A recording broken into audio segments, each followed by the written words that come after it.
Hey everybody, VP with Metaverse News 1 here, and I've learned a lot in the last 24 hours. In particular, some things that may have been mistakes. And that's good, because this is where we make our mistakes. These 6, 7 weeks, however long they're giving us before the wipe, is the perfect time to make as many mistakes as you possibly can.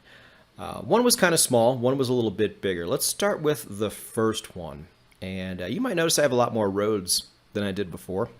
If you remember the very last video I did yesterday, talked about how I was pretty bearish on roads. I didn't see too much of a use for them for two reasons. One, they do help you upgrade things faster by having them there. That is true. But I told you, sometimes upgrades do take a while. I would just assume use these tokens here to speed up the process and just get it done right away. But as you can see, I'm running a bit low on these, and so I'm not throwing them around as freely as I did. But the other thing, and this is definitely bearish for roads, is efficiency. So let's put efficiency up, and this power station here works better if it's right butted up against your building. So watch this. It doesn't do anything for storage, but watch this carbon excavator here as I move it.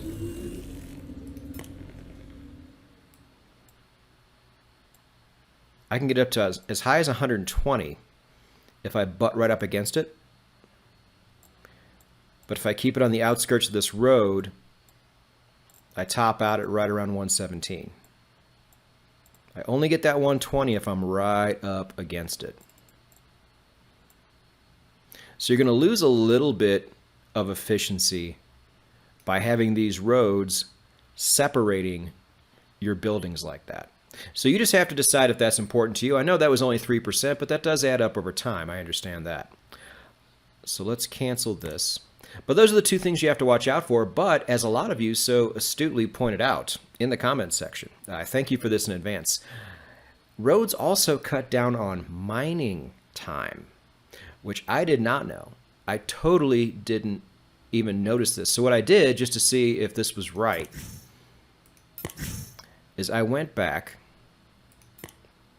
to those tier 1 lands that we did in the very first Illuvium Zero video alpha, Illuvium Zero Alpha video I did.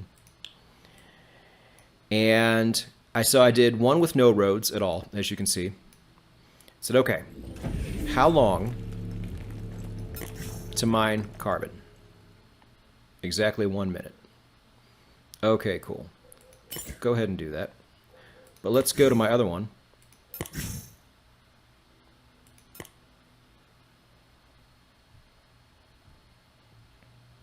And you can see I got roads everywhere, surrounding everything I have. So let's take a look at this and see if it goes quicker. It does. 43 seconds. That is significantly quicker, actually, just by having those roads there. So yeah, there is an added benefit. I don't know if this has made me a roadhead or not, but as you saw at Taiga, I have more than I did before. So I'm taking it a bit more seriously. So just factor that in. I guess this would be an addendum to what we talked about yesterday with roads. But I'm glad I learned that. I thank you guys for somewhat correcting me on that little fact, and I will use that going forward. Now, the other thing I wanted to show you that I feel like was a really big mistake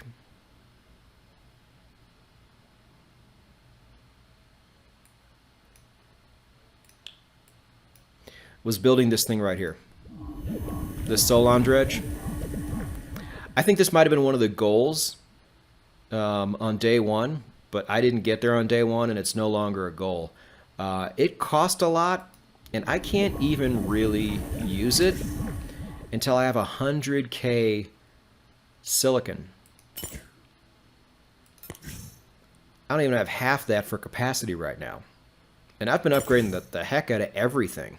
So it was really kind of a waste. What I should have done, and this should come as no surprise, is I should have spent as much time upgrading excavators, converters, and storage units exclusively, along with the administration buildings that I have here. That really, I think, needs to be priority number one. You know, you're going to watch people who have the same types of land as you start building these things early on, and maybe even getting a little bit of fuel while you're not getting anything. But I think long term, you're going to be in a much better spot. I say max out the ability to make these three elements as much as possible. That's going to be the game plan going forward. And if we can get that patch early on Tuesday, I'm going to go ahead and download it and start from scratch on one of my tier 2 lands that we haven't even touched yet and implement this very strategy. I'm pretty excited because I've also been clearing plants almost every day, so I have a lot of these tokens, so it should go by really fast. Oh yeah, by the way, if you have a bunch of land, make sure you're clearing your plants out every 24 hours. You're just going to stockpile these things as much as possible. One more thing I want to show you. I almost forgot. Because I know a lot of you probably run into this problem. This land has no lake, so it cannot mine hydrogen. So a couple ways I can approach this. I can make a carbon excavator and convert to hydrogen, or I can just build a hydrogen converter. That's probably your best way, right?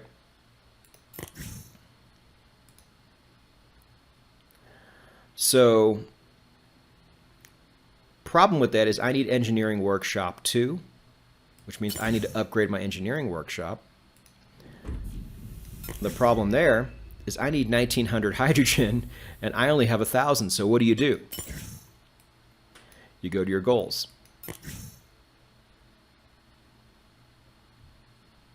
What can I claim? I can get enough here, I think. Nope, I'm going to have to do it twice. That's fine. Now, 1500 carbon. Am I going to run into problems? Nope, I'm good there because I have a storage unit. So let's just do that.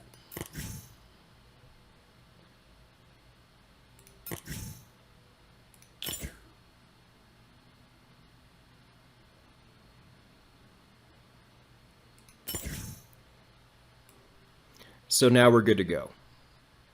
If you ever run into that problem, always go down to your goals and see if you have some free fuel to go. Because what we found is that airdrop is not all it's cracked up to be. It kind of knocks you out of the game for an entire day.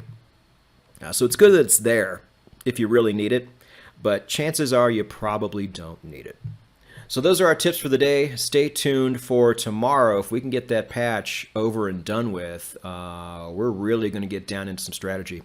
And I will be locked and loaded and ready to go at that time. So like and subscribe. Follow us. We're taking this journey the entire way through.